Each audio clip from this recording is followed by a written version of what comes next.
Olá, pessoal, tudo bem? Eu sou a professora Vanessa Novaes e vamos continuar a nossa série sobre anatomofisiologia do córtex cerebral. Se você está assistindo esse vídeo, saiba que esse é o terceiro vídeo da série Anatomofisiologia do córtex cerebral. Nós tivemos dois outros vídeos abordando o lobo frontal e hoje nós vamos falar somente do lobo parietal. Vamos dar uma lembrada das estruturas anatômicas do lobo parietal em um cérebro verdadeiro? Vamos lá! O lobo parietal, ele está situado acima do sulco lateral, que é esse sulco bem aqui, ó. Acima do sulco lateral e atrás do sulco central, aqui. Mas ele vai até onde? Ele vai até um sulco que fica aqui atrás, chamado de sulco parieto-occipital, que ele é melhor observado nessa peça anatômica aqui, ó.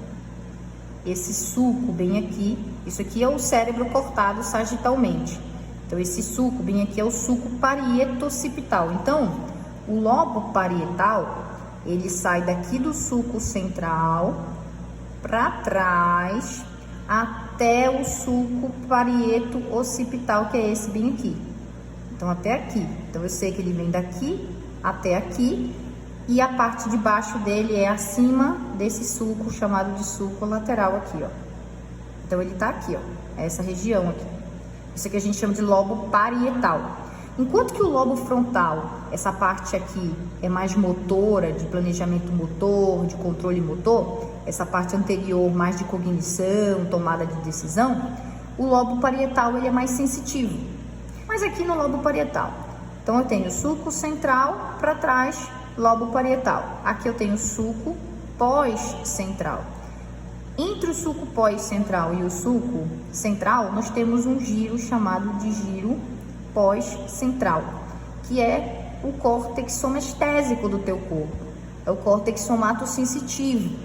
O que tem aqui? Aqui chegam neurônios de todo o teu corpo, levando informação sensitiva de todo o teu corpo.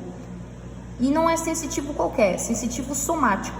Dor, propriocepção, tato, vibração, alteração de temperatura.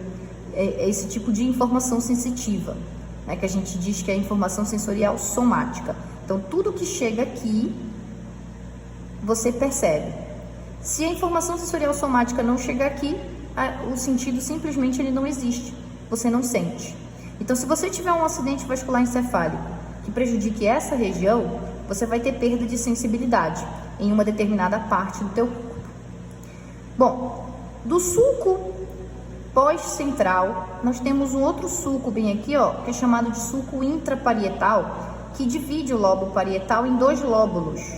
Lóbulo parietal superior, lóbulo parietal inferior, que são áreas sensoriais associativas do teu corpo, que recebem informações sensoriais que vêm da visão, que é daqui de trás, que vem da somatossensação, aqui do córtex somestésico, que vem da audição, aqui no giro temporal superior, e que vem da gustação, olfação e etc. Então, aqui são áreas associativas que vão associar esses diversos estímulos sensitivos para que você interprete uma determinada situação. Bom, galerinha, então vamos dar uma olhada nesse esquema aqui bem legal dessa imagem e a gente consegue ver então o que eu falei lá anteriormente, né? O sulco pós-central, o sulco intraparietal. E aí, entre o sulco central e o sulco pós, a gente está vendo aqui de vermelho o giro pós-central, que é o córtex somestésico primário ou a área somestésica primária, ou também chamado de córtex somatosensitivo primário. Que área é essa? É a área que vai receber informações sensoriais somáticas de todo o teu corpo. Quais são as informações sensoriais somáticas do teu corpo? Tato, propriocepção, vibração, né? Dor, alteração de temperatura. São sensações que você consegue perceber ao longo de todo o seu corpo. Não tem uma área específica para capturar esse tipo de informação sensitiva, como, por exemplo, visão. A gente tem o olho. Gustação, a gente tem a língua. As informações sensoriais somáticas, elas estão espalhadas por todo o teu corpo, na forma de receptores sensoriais, e esses receptores levam essa informação sensorial somática para a mesma região no teu cérebro, que é o giro pós-central, lá o córtex somestésico primário. Essas informações sensoriais somáticas primárias, elas são percebidas, elas são sentidas quando essas informações chegam ali, né, no córtex somatosensitivo primário. Só que você perceber não significa dizer que você está interpretando ou entendendo aquela informação, ou ainda interpretando aquela informação.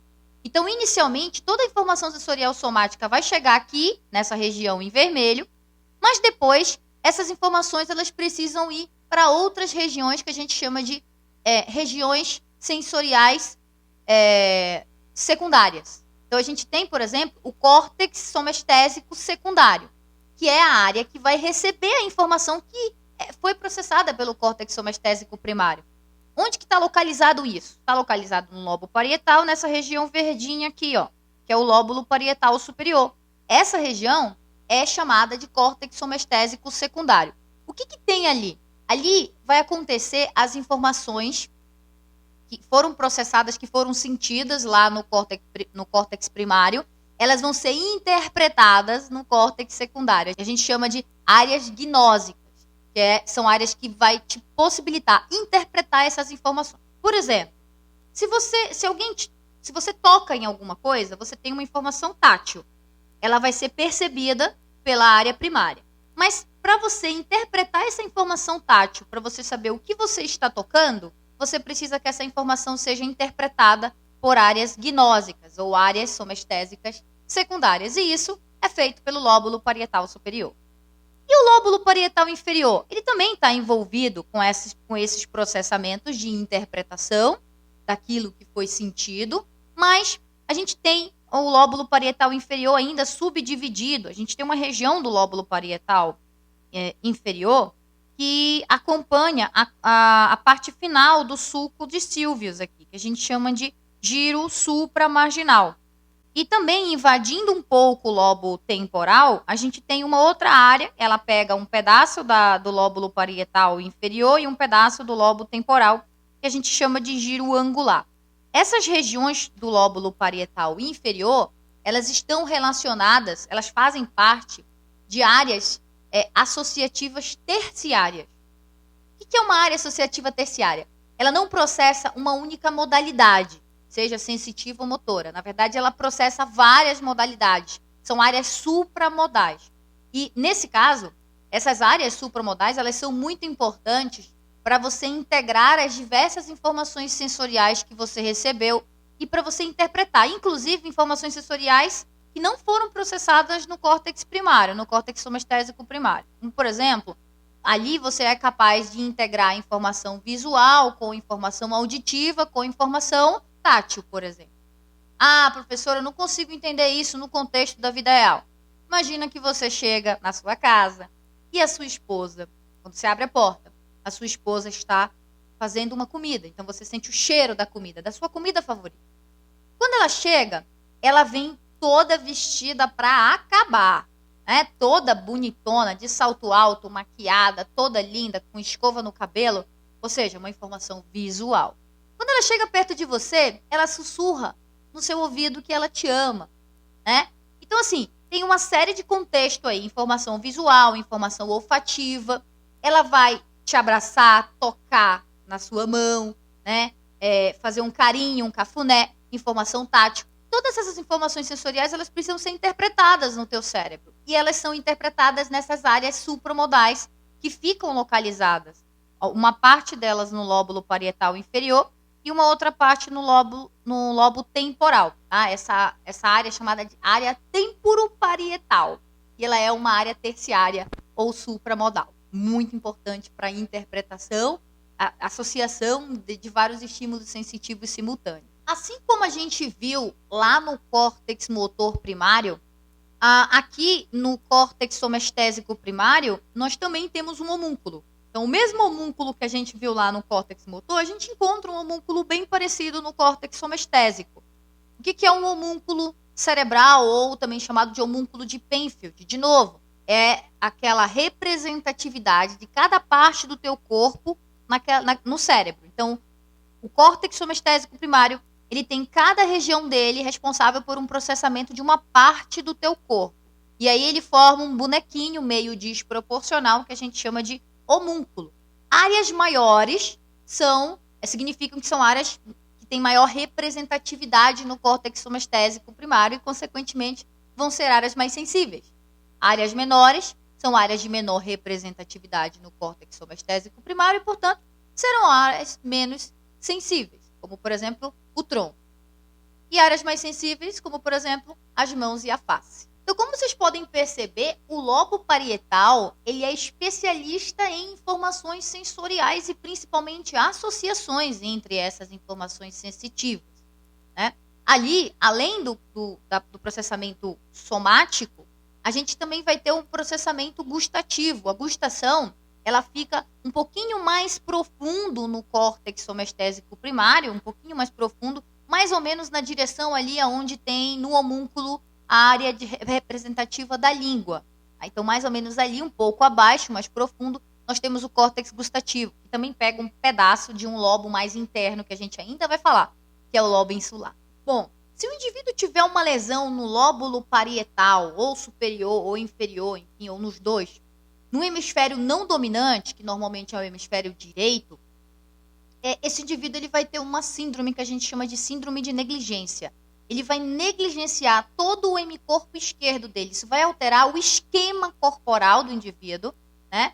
A forma, ele vai ter dificuldade também de informações visoespaciais, mas principalmente o que é mais evidenciado nessa síndrome é que o indivíduo simplesmente ignora toda a parte esquerda do corpo dele. Então, na hora que ele vai fazer a barba, ele faz a barba do lado direito, mas não faz a barba do lado esquerdo. Na hora de calçar o sapato, ele vai calçar o sapato no pé direito, mas vai ignorar o pé esquerdo. Isso porque as informações sensoriais somáticas do hemicorpo esquerdo está sendo processada no hemisfério direito, porque as vias sensitivas elas cruzam, né?